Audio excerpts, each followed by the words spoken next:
இன்றைய திருப்பலி வாசகங்கள். புனித கிளாரா கன்னியர் நினைவு.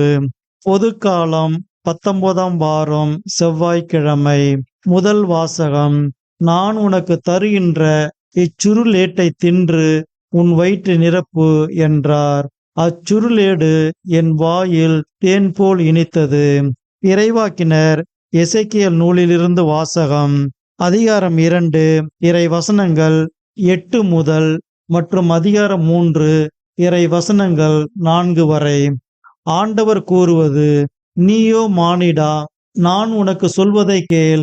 அந்த கலக வீட்டாரைப் போல் நீயும் கலகக்காரனாய் இருந்து விடாதே. உன் வாயை திறந்து நான் உனக்கு தருவதை தின்றுவிடு என்றார். அப்போது என்னை நோக்கி ஒரு கை நீள்வதைக் கண்டேன். அதில் சுருளேடு ஒன்று இருந்தது.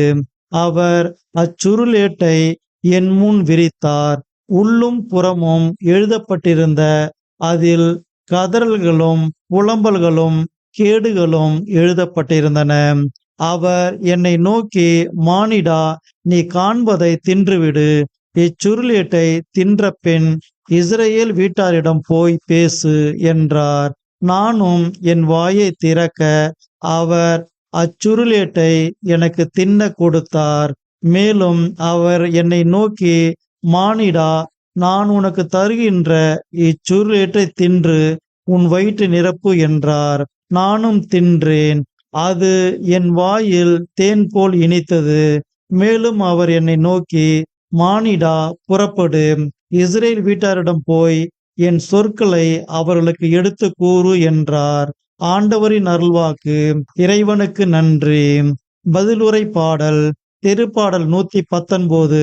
இறை வசனங்கள் 14, 24, 72, 103, 111 மற்றும் 131 முடிய. பல்லவி. உம் சொற்கள் என் நாவுக்கு எத்துணை இனிமையானவை. பெருஞ்செல்வத்தில் மகிழ்ச்சி அடைவது போல் நான் உம் ஒழுங்கு முறைகளின்படி நடப்பதில் மகிழ்ச்சியுறுகின்றேன். ஏனெனில் உம் ஒழுங்கு முறைகள் எனக்கு இன்பம் தருகின்றன. அவையே எனக்கு அறிவுரையாளர். பல்லவி. உம் சொற்கள் என் நாவுக்கு எத்துணை இனிமையானவை. நீர் திருவாய் மலர்ந்த சட்டம் ஆயிரக்கணக்கான பொன் வெள்ளி காசுகளை விட எனக்கு மேலானது. உம் சொற்கள் என் நாவுக்கு எத்துணை இனிமையானவை.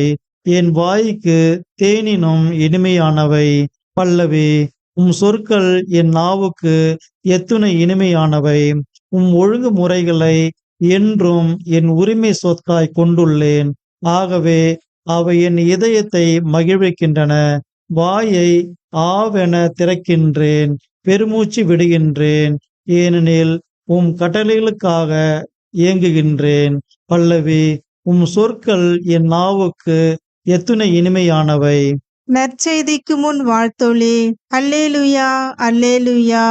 என் நுகத்தை உங்கள் மேல் ஏற்றுக்கொண்டு என்னிடம் கற்றுக்கொள்ளுங்கள்.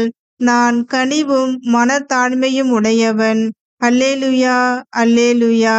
நற்செய்தி வாசகம். இச்சிறியோருள் ஒருவரையும் நீங்கள் இழிவாக கருத வேண்டாம். மத்தேயு எழுதிய தூய நற்செய்தியிலிருந்து வாசகம். அதிகாரம் 18, இறை வார்த்தைகள் 1 முதல் 5 மற்றும் 10 முதல் 14 முடிய. அக்காலத்தில் சீடர்கள் இயேசுவை அணுகி, விண்ணரசில் மிக பெரியவர் யார் என்று கேட்டார்கள். அவர் ஒரு சிறு பிள்ளையை அழைத்து அவர்கள் நடுவில் நிறுத்தி பின்வருமாறு கூறினார்: நீங்கள் மனம் திரும்பி சிறு பிள்ளைகளைப் போல் ஆகாவிட்டால் விண்ணரசில் புக மாட்டீர்கள் என உறுதியாக உங்களுக்கு சொல்கிறேன். இந்த சிறு பிள்ளையைப் போல தம்மை தாழ்த்தி கொள்பவரே விண்ணரசில் மிக பெரியவர். இத்தகைய சிறு பிள்ளை ஒன்றை என் பெயரால் ஏற்றுக்கொள்பவர் எவரும் என்னையே ஏற்றுக்கொள்கிறார். இச்சிறியோருள் ஒருவரையும் நீங்கள் இழிவாக கருத வேண்டாம். கவனமாயிருங்கள். இவர்களுடைய வானதூதர்கள் என் விண்ணக தந்தையின் திருமுன் எப்பொழுதும் இருக்கின்றார்கள் என நான் உங்களுக்கு சொல்கிறேன். ஏனெனில் மானிட மகன் நெறி தவறியோரை மீட்கவே வந்தார். இந்த நிகழ்ச்சியை பற்றி நீங்கள் என்ன நினைக்கிறீர்கள்?